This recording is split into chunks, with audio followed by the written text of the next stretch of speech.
신학교 대학부 아주 초짜 시절입니다. 미국에 있는 신학자 한 분이 오셔가지고 특별 강의를 하시는데, 그 특별 강의의 주제가 방언의 은사에 대한 거였습니다. 그런데 그 교수님의 강의의 결론이 뭐냐면은 현 시대에는 방언이 없다라는 것이었습니다. 조금은 충격적이었는데요. 그 방언이 없다라고 하는 증거로서 몇 가지를 말씀하셨는데, 첫 번째로는 방언에 대한 책을 한 500권 정도를 읽어봤다는 겁니다. 그때 신학교 초짜 시절이라 방언에 대한 책을 한 권도 못 읽어봤는데 500권을 읽어보고 결론을 내렸다니까 운매 기주고 말을 할 수가 없죠.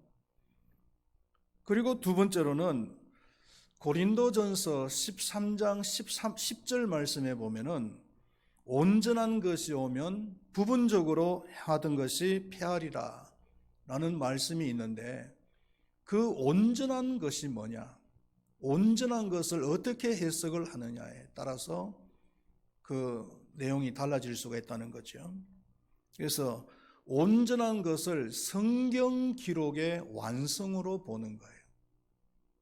그래서 성경은 1세기 말에 기록이 완성이 되어졌기 때문에 부분적으로 행하던 방언도 이제는 폐하게 되어졌다는 거죠.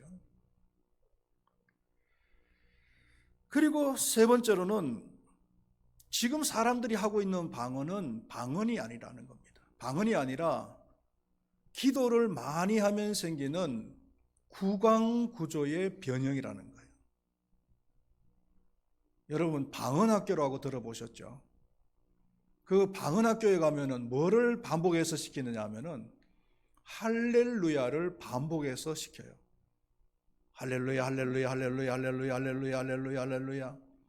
계속 할렐루야를 반복하다 보면은 이 구강구조가 변해가지고 나중에는 알아들을 수 없는 말을 하는데 그게 방언이라는 거예요. 그래서 그 이후로는 방언이 없다라고 생각을 하고 있었습니다. 그런데 제가 목회를 시작하면서 부천에서 목회를 하고 계시는 목사님을 한번 모시고 부흥회를 한 적이 있었는데요. 이 목사님이 하시는 말씀이 뭐냐면은 자기 교회는 강아지도 방언을 한다는 거예요. 그러니까 자기 교회 교인들은 거의 다가 방언을 한다는 거죠. 그러면서 자랑을 하는데 방언에 대해서 호기심이 생기면서 방언을 하고 싶다라는 그런 생각이 들더라고요. 그래서 그 이후로 하나님께 방언을 하게 해달라고 기도를 했는데, 한 번은 전도 집회를 하는데 전도 집회 중에 기도를 조금 열심히 했는데 입이 조금 구부러지면서 방언이 터지더라고요. 이 방언을 경험을 한 것이죠. 그래서 한동안은 기도를 할 때마다 방언 기도를 했습니다. 그런데 지금은 방언 기도를 하지 않습니다. 왜냐하면은 방언 기도를 해도 별로 유익하다라는 생각이 들지 않았기 때문에 방언을 내 임의로 그냥 하지 않았어요.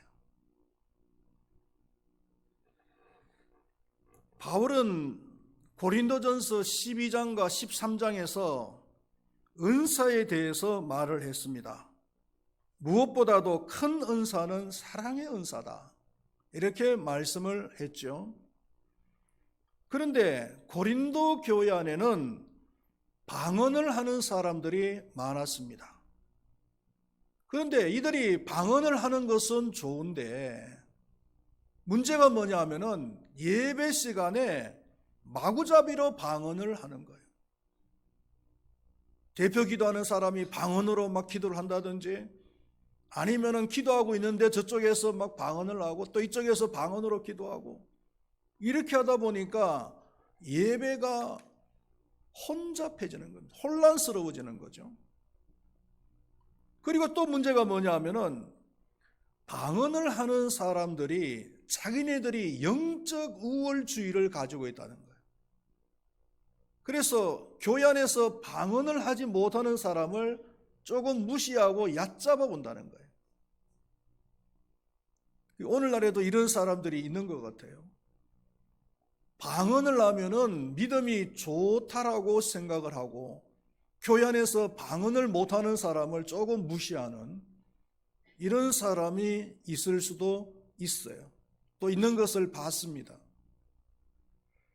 그래서 바울은 고린도 교회 안에 이런 시급한 문제를 해결하기 위해서 방언에 대해서 한 번 더 언급을 하고 은사에 대한 얘기를 마무리를 합니다.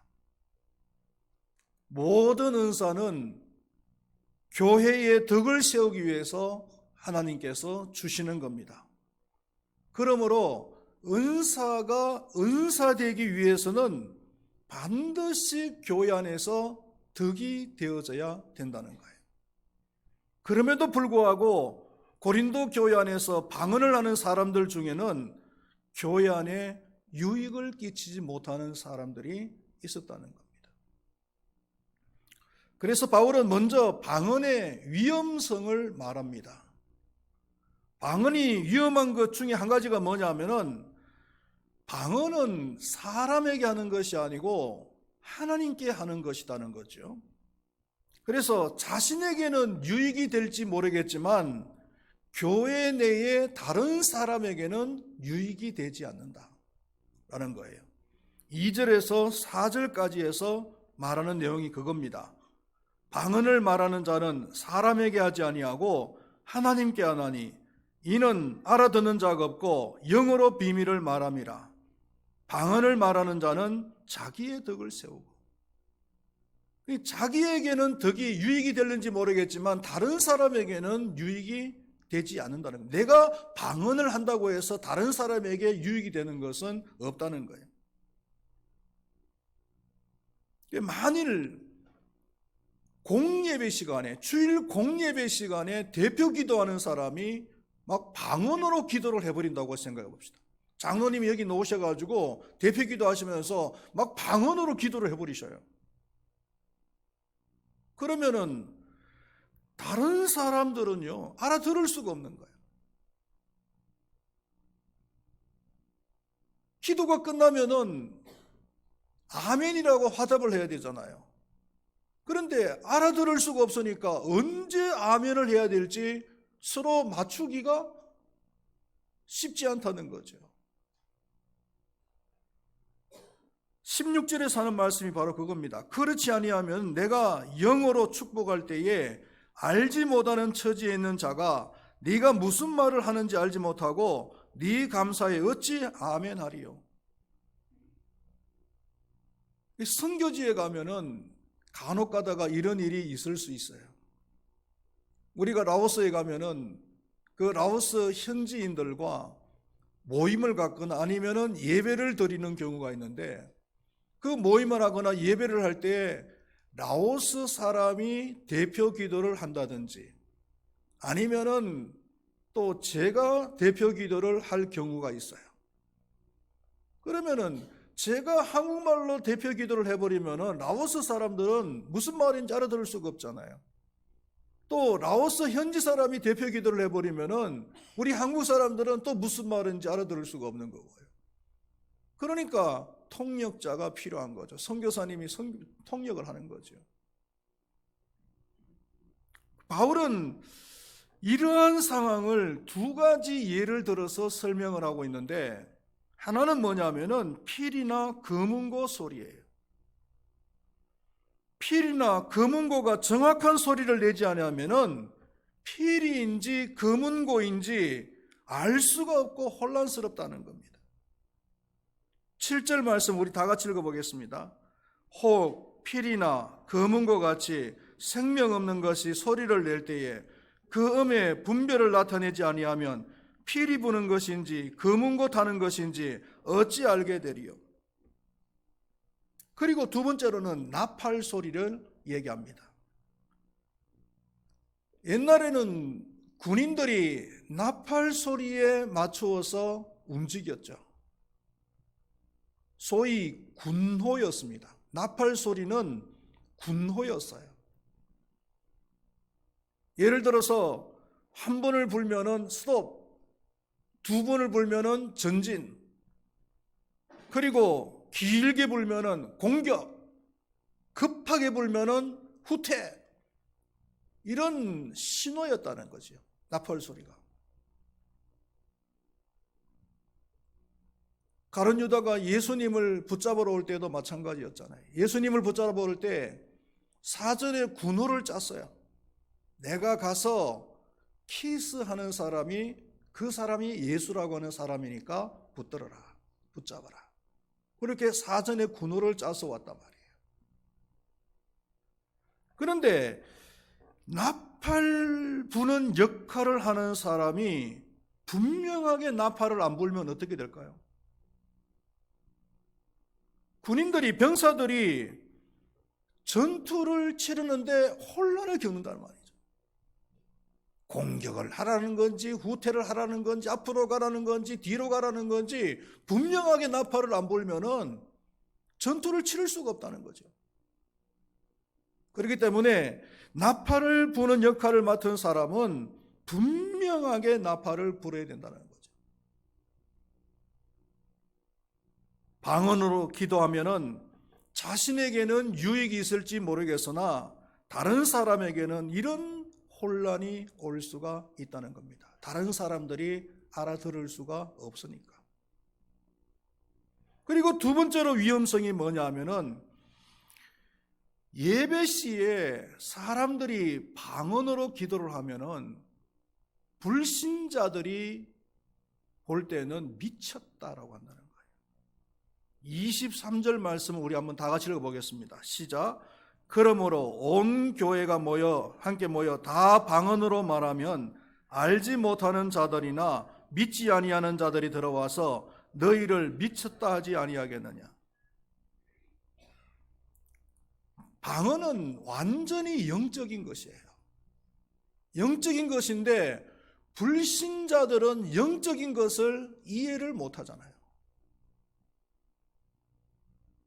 그렇기 때문에 그 사람들의 눈에 보이는 그 방언은요, 비이성적인 것으로 보이는 거예요. 그래서 이 사람들이 미쳤다, 이렇게 생각을 할 수가 있다는 거죠. 그러니까 불신자들은 영으로 죽어 있는 사람들이기 때문에 영적인 것을 이해를 못해요. 1세기 그 당시에 기독교회가 성찬식을 거행을 했잖아요. 성찬식을 거행할 때 예수님의 살과 피를 먹는 거잖아요. 예수님의 살과 피를 먹는다니까 이것을 영적으로 이해를 해야 되는데 불신자들은요, 기독교인들은 사람의 피와 고기를 먹는 사람들이다, 인육을 먹는 사람이다 그래가지고 교회를 핍박하는 그런 일이 생겼어요.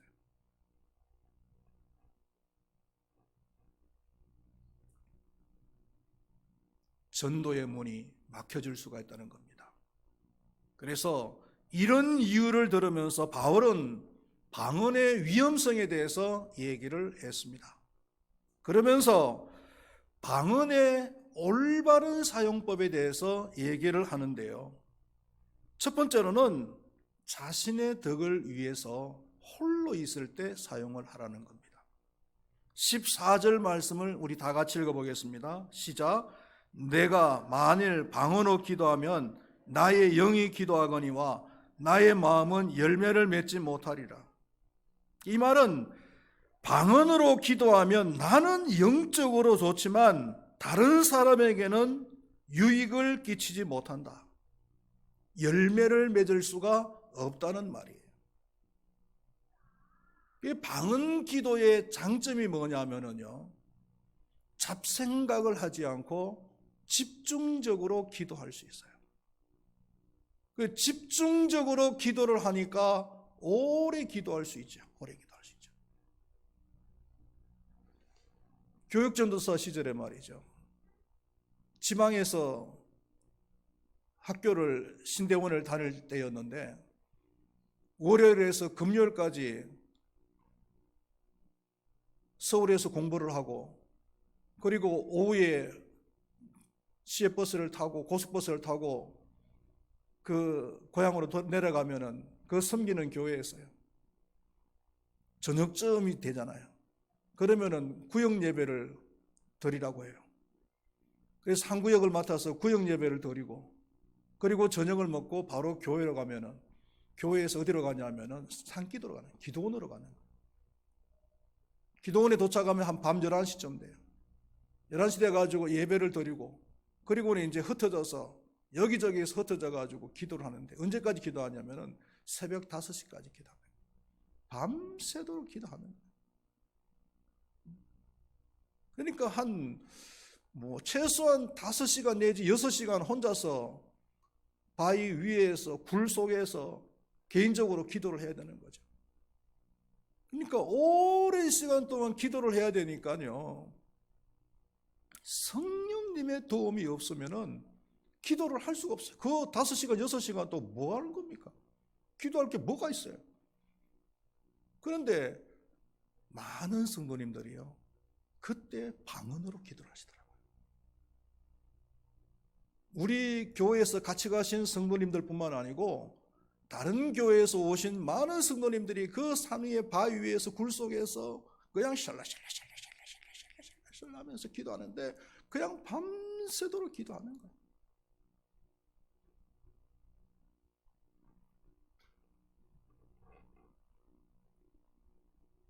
하나님께 집중해서 오랫동안 기도할 수 있다라고 하는 장점이 있고 그리고 하나님과 대화를 하는 것이기 때문에 하나님과 실제로 영적 교제를 나눌 수가 있다는 그런 장점이 있어요. 그래서 개인에게는 얼마든지 유익할 수가 있기 때문에 혼자서 기도할 때는 방언 기도를 마음껏 해도 좋습니다. 산에 가서 기도하든지 기도원에 가서 기도하시든지 아니면은 평일날 교회에 오셔서 교회에서 홀로 기도하실 때는 몇 시간이고 간에 방언으로 기도하셔도 좋아요. 유익합니다. 그리고 또 유익한 것이 뭐냐면은 표적으로 사용을 할 수가 있다는 거지요. 22절 말씀을 우리 다 같이 읽어보겠습니다. 그러므로 방언은 믿는 자들을 위하여 아니하고 믿지 아니하는 자들을 위하여 표적이다 됐습니다. 불신자들은 그 영적인 세계를 전혀 알지를 못하니까 당연히 안 믿는 거죠. 그런데 이 방언이라는 것은 영적인 것이기 때문에 불신자들에게 이런 영적인 것이 있다는 것을 보여주는 대표적인 것이 방언이 될 수가 있다는 겁니다. 봐라, 우리는 이런 방언 같은 영적인 것을 하고 있지 않느냐. 그래서 전도의 방편으로 또한 사용이 될 수도 있다는 거죠. 그리고 세 번째로는 교회 내에서 방언을 할 때는요, 반드시 방언 통역을 하는 사람을 세우라는 겁니다. 27절과 28절 말씀을 읽어보겠습니다. 만일 누가 방언으로 말하거든 두 사람이나 많아야 세 사람이 차례를 따라하고 한 사람이 통역할 것이요 만일 통역하는 자가 없으면 교회에서는 잠잠하고 자기와 하나님께 말할 것이요. 두 가지를 말해요. 하나는 뭐냐면은 두 사람이나 세 사람이 방언을 할 때는 통역을 세워라. 이게 무슨 얘기냐 하면은 예배 시간에 막 중구난방으로 여기저기서 막 방언을 했다는 거예요. 그러니까 교회가 예배가 혼란스러워지는 거죠. 그러니까 그렇게 중구난방으로 방언하지 말고 많아야 두 사람이나 세 사람 하고 그리고 반드시 두 사람이나 세 사람이라도 방언 기도를 할 때는 통역하는 자를 세워라. 그런데 통역하는 자가 없으면 차라리 잠잠해라.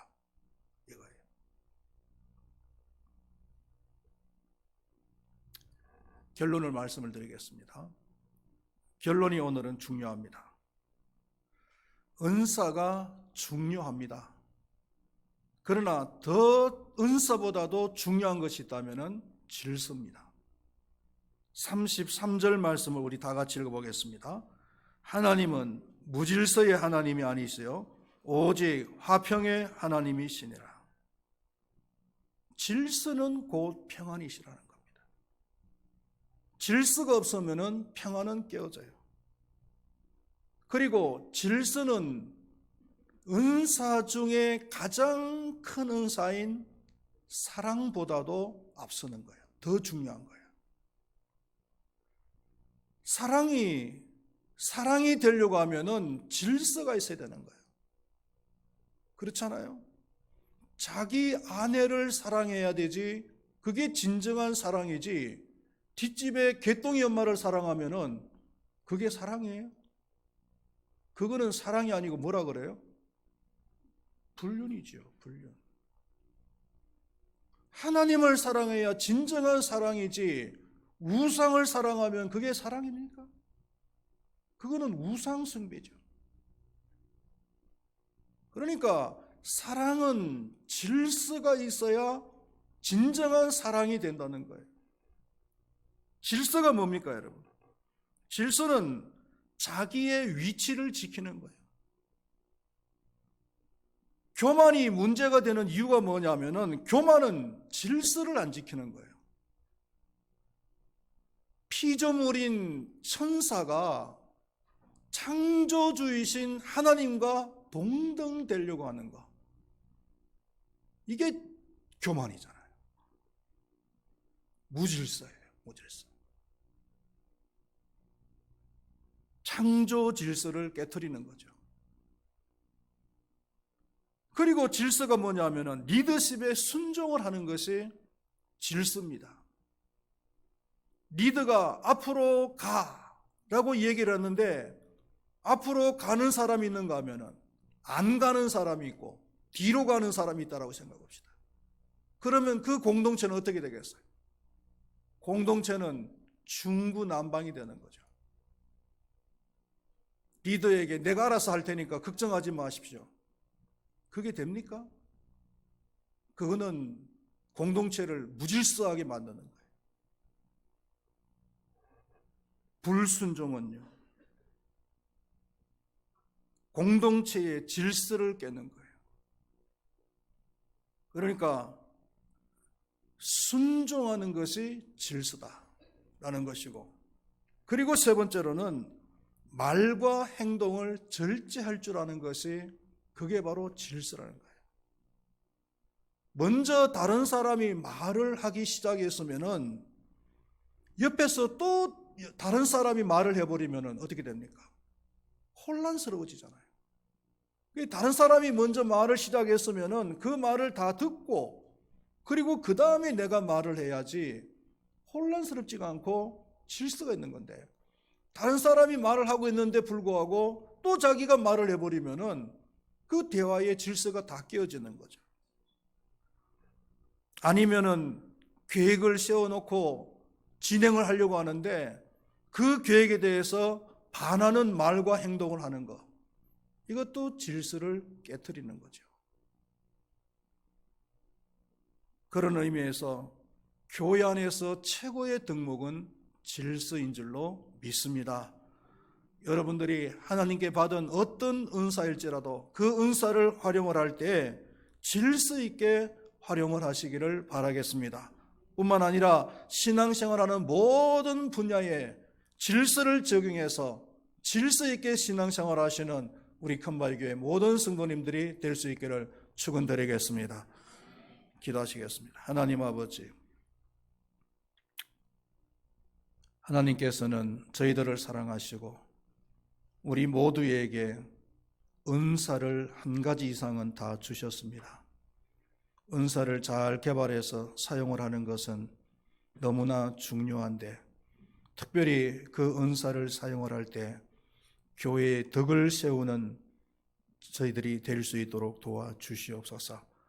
교회의 덕 가운데서 질서를 세우는 것이 가장 중요한 일인 줄로 믿습니다. 모든 은사보다도, 심지어는 가장 큰 은사인 사랑보다도 질서는 더 중요하다라고 얘기했습니다. 오늘 이 말씀을 마음밭에 잘 새겨서 질서 있게 은사를 활용하고 질서 있게 신앙생활하는 우리 큰바위교회 모든 성도님들이 되게 하여 주시옵소서. 감사합니다. 예수님의 이름으로 기도드리옵나이다. 아멘.